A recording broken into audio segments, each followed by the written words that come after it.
Bon anniversaire. Bon anniversaire à la faculté de médecine. Bon anniversaire à tous les médecins que cette faculté a formés. Bon anniversaire à tous les médecins qui exercent dans notre pays.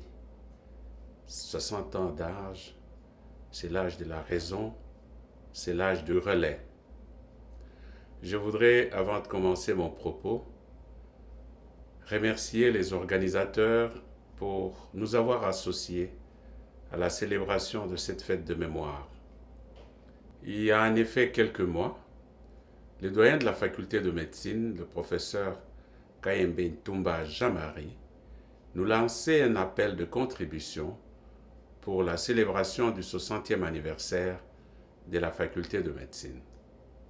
Après réflexion, je me suis dit que c'était l'occasion rêvée de célébrer et sortir de l'ombre les anciens médecins qui ont servi dans notre pays et qui ont contribué à la recherche du bien-être de sa population.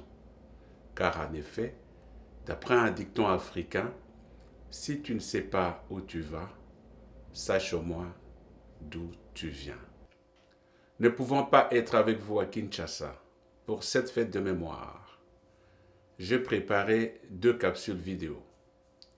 La première reprend l'analyse des résultats du recensement des médecins exerçant sur l'ensemble du pays en 1985-1986 et les conclusions d'une large consultation organisée au centre Nganda en décembre 1985 et janvier 1986 entre les 3 partenaires impliqués dans la formation et l'utilisation de médecins, à savoir le ministère de la Santé en tant qu'utilisateur, et plus précisément sa direction du personnel, la faculté de médecine en tant que formateur, et l'ordre de médecins en tant que régulateur de la pratique médicale dans le pays.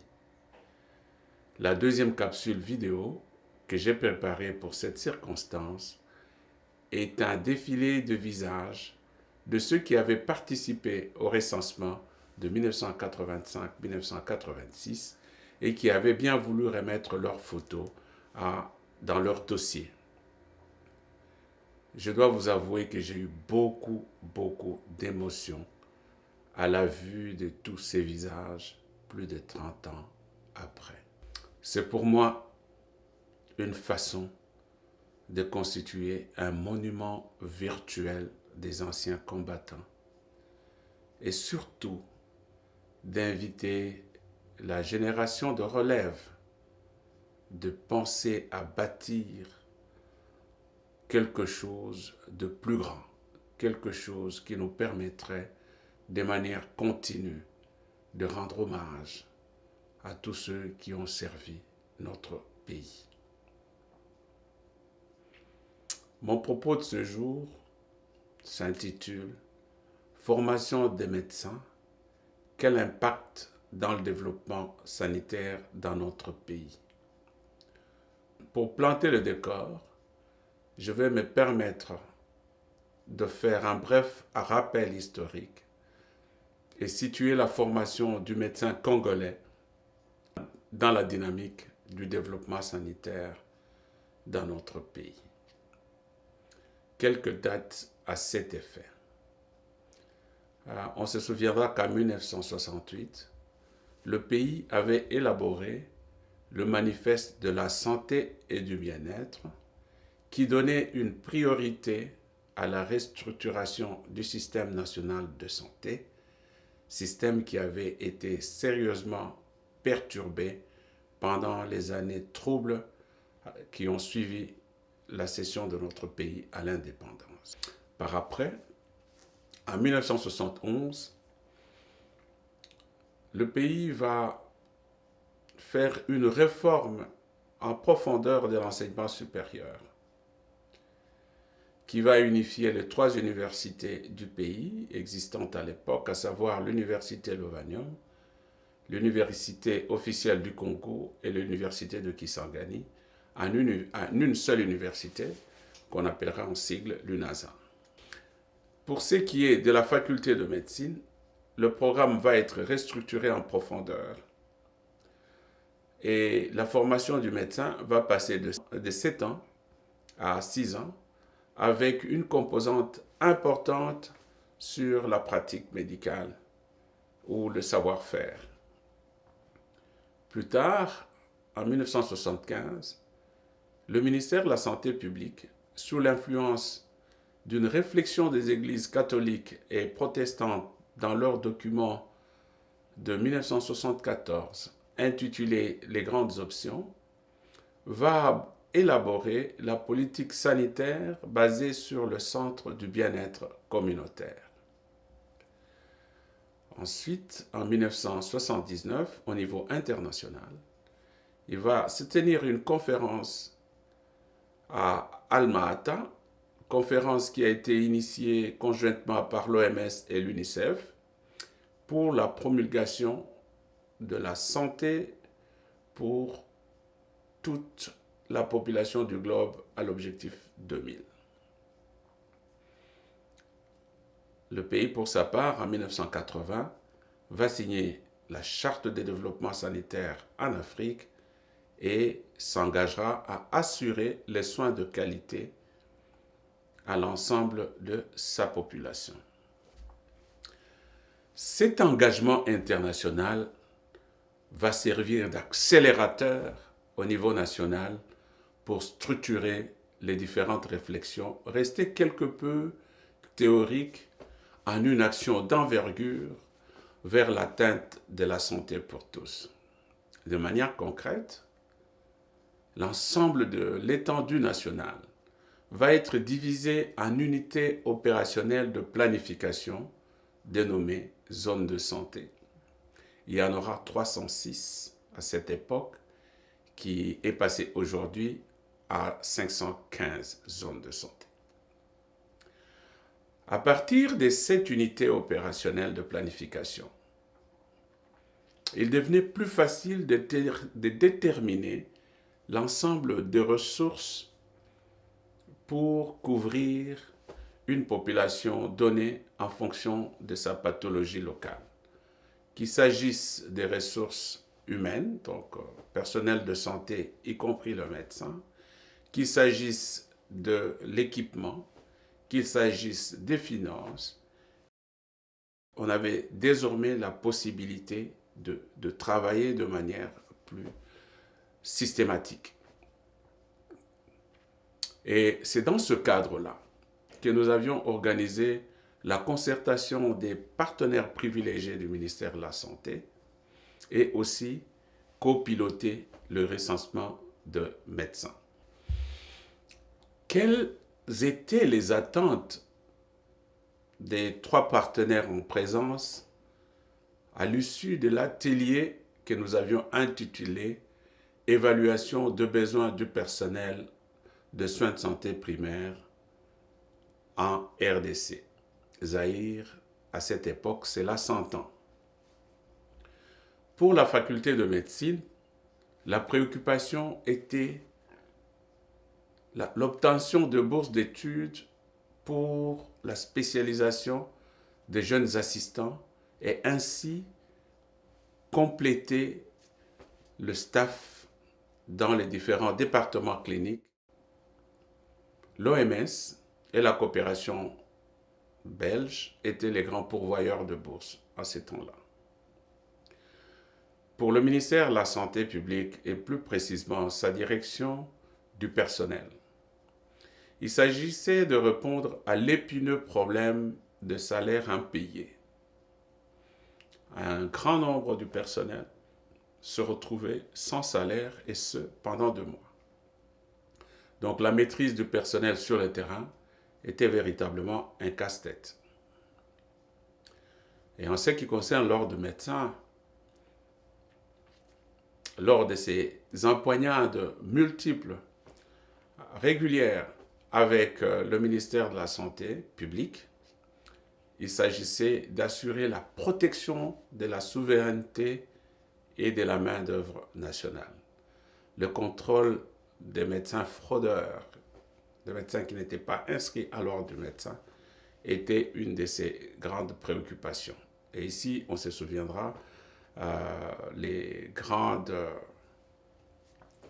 envolées de feu docteur Numbi pour mettre de l'ordre dans les secteurs. Et j'en profite ici pour lui témoigner notre reconnaissance et que son âme repose en paix.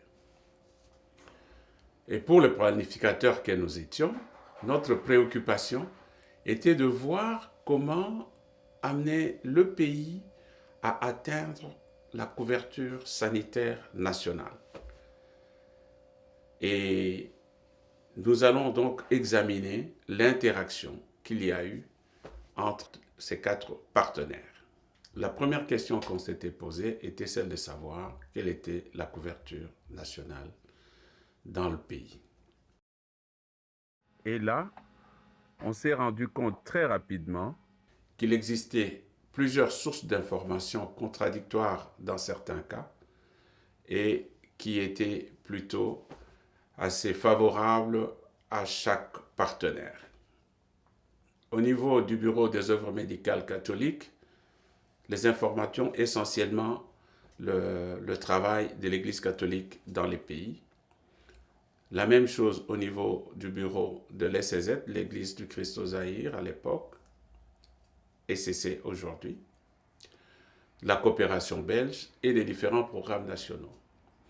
Il était impérieux de doter le ministère de la Santé publique d'un bureau d'études, d'avoir un centre névralgique, apolitique, pour générer des données plus ou moins fiables, ne dépendant pas de la couleur des références de ces prestataires et pouvant permettre de faire une planification organisée. Je voudrais ouvrir une petite parenthèse ici sur la création du bureau d'études au niveau du ministère de la Santé publique. En effet, nous avions eu à participer à un atelier au niveau du département du plan sur la population. Et à l'issue de cet atelier, nous avions ramené un ordinateur, un petit ordinateur PC à écran vert au niveau du département que nous avions présenté au ministre Mushobekwa. Il était tellement surpris quand nous lui avons présenté cet instrument et expliqué l'objectif que nous nous étions fixés donc, pour monter un bureau d'études au niveau du ministère de la Santé. Dans l'émotion, il nous a instantanément offert sa salle d'attente au niveau du cabinet pour servir de bureau d'études. Donc, quelques semaines après, bien sûr, il a dû nous trouver un beau bureau au niveau du secrétariat général où nous avons pu ajouter un deuxième ordinateur qui était acheté sur les fonds de coopération avec l'OMS et le projet Santé rurale où j'étais le représentant du gouvernement a dû renforcer le système de sécurité et aussi acheter quelques climatiseurs et mettre un personnel à notre disposition pour la saisie des données de l'ensemble du recensement de médecins et également commencer petit à petit à structurer donc, la base des données du niveau du ministère de la Santé publique. Le ministre Mushobekwa a apporté tout son appui pour la négociation qui s'ensuivra avec la Banque africaine de développement pour le financement du bureau d'études tel que nous le connaissons aujourd'hui. Et le docteur Kaozi Sangwa en a été le premier directeur. Il a eu à mener des négociations très très longues et très difficiles avec et le département, le ministère du Plan et la BAD à Abidjan pour aboutir donc à l'édification du bureau d'études. Je voudrais ici également le remercier pour ce travail qu'il a fait et travail très important pour créer donc ce centre névralgique de gestion de données dans notre pays. Ceci étant dit, quelle était la situation de la couverture sanitaire dans notre pays de 1975, quand le pays a opté pour le centre de bien-être communautaire en 1981, après la signature de la Charte de développement sanitaire en Afrique. La situation a été assez difficile, donc comme vous pouvez le voir sur la carte, on a eu quelques zones, quelques lieux où il y avait une orientation de la mise en place de cette politique de centre de bien-être communautaire. On citerait quelques-uns, à Kisantou, avec le docteur Jean Claus et la coopération belge, à Bouamanda, dans l'Équateur, avec l'Église catholique, au docteur Fountain à Vanga, dans le Bandundu. Nous avions eu également dans le Kivu, à Kasongo, avec l'IMT, et à Kiroche. Donc, dans l'ensemble, l'orientation était plutôt hospitalo-centrée.